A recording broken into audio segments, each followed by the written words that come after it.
Baguio City.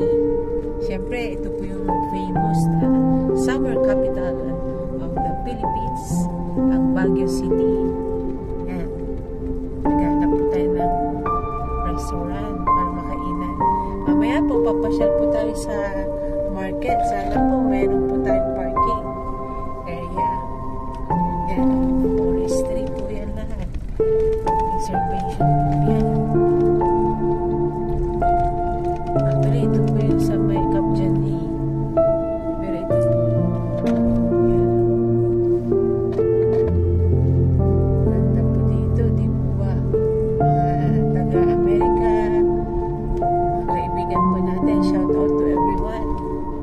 Yan. Sa Jan A. Yan. Papasok ka dyan sa Jan A. Pero mamaya kung may chance po na oras pa natin. Kasi syempre bukas ay election na po. At tayo po ay magdasal para sa katahimikan po natin at peace and order po sa lahat.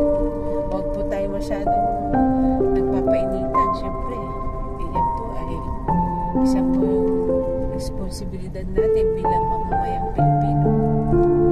Ayan, ganda rito, ano? Mga kababayan ko. Pero mahal na po yung mga lupa dito. Mga rights.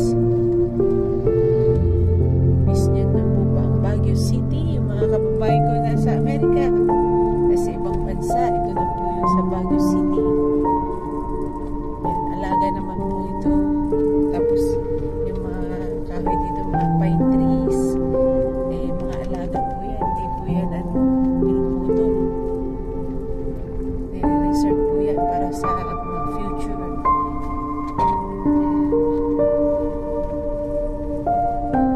Mamaya po, papasyal po tayo sa market area. Thank you very much. Shout out to everyone.